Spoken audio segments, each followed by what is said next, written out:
দুই পরিবারের সম্মতিতে বিয়ে ঠিক করা আছে, এমত অবস্থায় মেয়ের সাথে কথা বলা যাবে কি?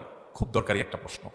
আমাদের দেশে বিয়ের আগে অনেক সময় দেখা যায় একটা নাম দিছে এঙ্গেজমেন্ট, আসেনি আপনাদের এলাকায়? বিয়ের আগে আংটি পরায় রাখে, অথবা আংটিও পরায় না, শুধু মুখোমুখি কথা পাকাপাকি হয়, ঠিক আছে আমরা তাহলে বিয়ে পড়াবো করবো 6 মাস পরে, 2 বছর পরে, 1 বছর পরে। ওই এঙ্গেজমেন্টের পরে, আংটি পরানোর পরে অথবা কথা পাকাপাকি হওয়ার পরে ছেলে মেয়ে মনে করে তাহলে আমরা বোধহয় এখন জামাই বউ হয়ে গেছে। এবার সারাদিন ইটিস পিটিস আলাপ সালাপ বেহুদা করতে থাকে, স্বামী স্ত্রী সুলভ, টাটকা হারাম, জায়েজ নেই। যতক্ষণ পর্যন্ত আগদ না হয়েছে ততক্ষণ পর্যন্ত আপনারা স্বামী স্ত্রী হতে পারবেন, এতই যখন ইচ্ছা তাহলে আগদটা করাই ফেলেন। আবার ঝুলে রাখবেন কেন? এঙ্গেজমেন্ট আবার কি? এঙ্গেজমেন্ট জিনিসটা কি? ইসলামে কোনো এঙ্গেজমেন্ট ফ্যাঙ্গেজমেন্ট নাই। আগদ হয়ে গেছে, বিয়ে হয়েছে, আগদ হয় নাই, বিয়ে নাই, শেষ। আমাদের দেশে এটা আরেক রোগ, যে বিয়ের কথা বলে ওই কলা দিয়া ঝুলে রাখে, আংটি একটা পড়ায় দিছে, এই মেয়ের আর কোথাও বিয়ে দিতে পারবেন না, আমরা দখল করে নিছি। তো দখলই যখন করছো ভাই, আগদ পড়ায় দাও, ছেলে মেয়ে দূরে থাকবে, এখন থাকুক, সমস্যা নেই, পড়া উঠাউঠি করিও, তারা যে পারস্পরিক আলাপ সালাপ করবে সেজন্য হারাম না হয়।